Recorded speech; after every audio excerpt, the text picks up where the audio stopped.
Y'all, it is finally spooky season. I am so excited. Cannot wait for this. As you can see, I have already done the hutch. I did do this off camera just because we haven't been feeling the best. If you've been around for the last month or so, we started with COVID and then I ended up with strep, and we've both kind of had our own health issues pop up between now and then. So we are slowly recouping and getting back to normal. But because of all the sickness, we just have been relaxing in the evenings. I haven't had much time to get on here, film for you guys like I wanted to. Y'all know spooky season is my jam, favorite time of the year, but don't worry, I'm pushing through and I'm going to bring you some really good content. But for today, I'm going to share with you the hutch. Now, she's a bit crazy. I'm a maximalist. I wouldn't say I'm necessarily to this extent. However, when it comes to Halloween, vintage Halloween in particular, I can't be stopped. So, but it's so pretty. The only thing I'm really wanting to change with it is the main top. Let me show you guys. So it is kind of fell down and it's just a hodgepodge of everything up there. And I really want this to look kind of like a store display. So we're gonna do that together today. And then I'm just gonna give you a quick little tour of everything I've done. And yeah, so if this is your jam, stick around because we're about to get into it. Alright, we're going to start out with the bottom shelf. So down here, I pretty much used everything I didn't use on the top shelves. And as you can see, well, this is kind of the view from when you're actually standing here. But I put some of my die cuts in the back just to give it a little bit of depth. And then I also have a Halloween book back there, some treat bags, vintage invitations. And then in front of that, I kind of just loaded it up with, again, things I didn't use on the top shelves. But it works, you know? It doesn't have to be perfect. This was basically the best it was going to get because I have so many littles. But for here, I just lined up my vintage treat bags. And y'all, I'm obsessed with these. I'm trying to grow my collection, but this one is amazing, as well as this one. These are super old. And then the rest of them, I think, are the 90s. But yeah, trying to grow that collection up. This is a vintage crepe tablecloth, or tablecloth. That is obviously not a tablecloth. Napkin, a vintage crepe napkin. And I can't remember the era of it. So if you know, let me know in the comments. I'm wanting to say 50s, but I could be wrong about that. And yeah, just a bunch of goodies. Some Annalise. This little pumpkin guy that I made several years ago when I was doing pottery. Oh, I love him. He is such a little cutie.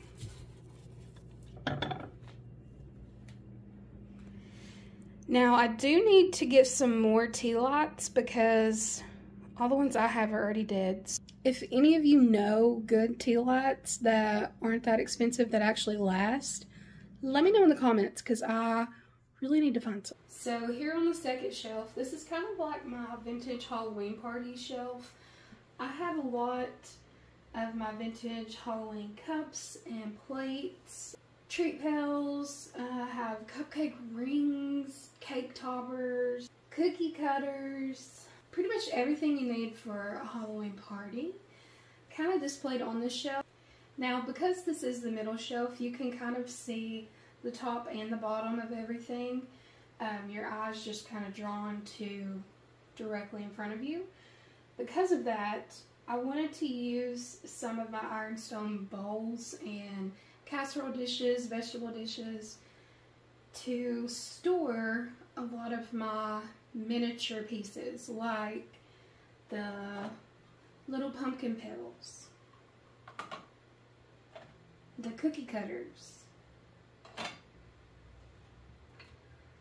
little cupcake rings, and really just any of these little tiny vintage toys that you would find as like party favors. So putting them in the bowls on this shelf allows you to really see not only the vessel that it's sitting in, but also kind of everything that's inside of it. And on this shelf, just like the other ones, I used my vintage die cuts, ephemera things in the back to give it a little bit more depth. And I found this. I don't think I've shared this with you all yet.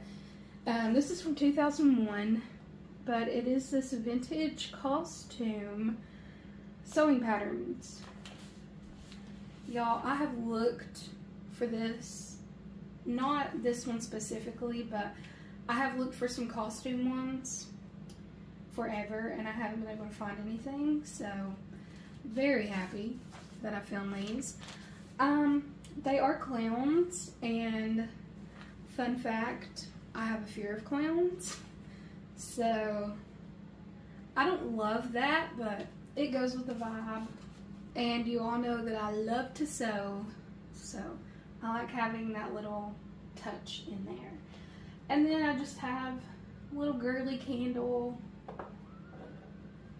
my vintage looking things. I'm so sorry if you can hear the sirens. Something's going on. We live pretty close to the 4-lane here, so I apologize. I got this little creepy guy over the weekend. This is handmade. I'm wanting to say this is made out of the same kind of clay that I used, which is just paper clay. But I love how weird he looks. He's just odd. Yeah, I really like this. I think it's cool. Alright, moving on to the top. Up here, I wanted to add the rest of my pumpkin pails. Now, I put pails in each of the areas here. I didn't want them to all be on top because then it would be way too heavy up here. But I put some pails. This is that vintage, what do you call that? That vintage medicine label I found. I just applied it with water, and I really do think that's a legit label. But of course, the die cuts, any ephemera, any vintage Halloween ephemera is what I used to line the back of it, again, to give it depth. And I used my ironstone kind of strategically. So I have this stack of bowls here that I used to prop up the jack-o'-lantern. And to kind of hide all of the ironstone, I used some creepy cloth. Used some more ironstone to prop up this gorgeous little witch bucket. She is precious. And then these are the numbers from the church boards. I found these at Vintage Market Days. If you haven't seen that video, go back and watch it. But I did find these there. I'm using 31 in here, and I'm also going to use 31 in the living room. So this is basically it. I love it, y'all. I think it's cute. Alright, now we're going to move on to the very top of the hutch. Like I said, it was kind of a jumbled mess of everything. The banner was falling off the wall. It was just a hodgepodge up here. So I really want it to look like a store display, you know, kind of like if you're walking into a general store or an antique store during Halloween back in, I don't know, 70s, 80s, whatever, you would see a display of all of their goodies. So I really wanted to keep things in their original packages because I mean, the packaging itself is absolutely beautiful. They do not make packaging like this anymore.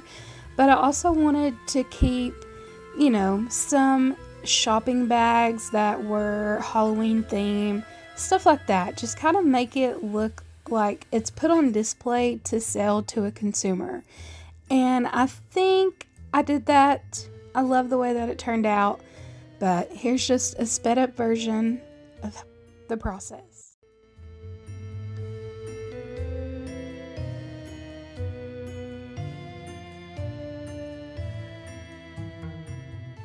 Well, I just want to say thank you guys so much for watching this video. I hope you enjoyed it. I really hope that I was able to inspire you guys to bring back the nostalgic Halloween, all of the in-your-face, bright colors, vintage faces, creepy characters, lights, all the fun Halloween stuff.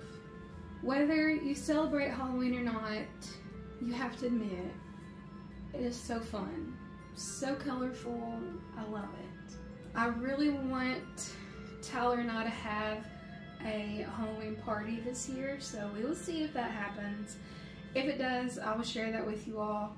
But coming up next will be either a DIY video or my witchy theme that I'm doing in the living room. It's actually going to be a real life Hocus Pocus theme. I'm pumped for it. In my last video, I shared with you all that I'm looking for an antique Victorian morning dress, and I think I found one. Fingers crossed I win it. Yes, it is in an auction, and I am just hoping the spooky gods let me have it. Because it is so pretty and will be perfect for this theme. So, send good vibes my way, y'all. But that is it for today's video. Give this video a thumbs up if you enjoyed it. Subscribe if you haven't already. I'd love to have you here. Once we hit 2,000 subscribers, I'm still going to be doing that ironstone giveaway. And I will see you all in the next one. Bye!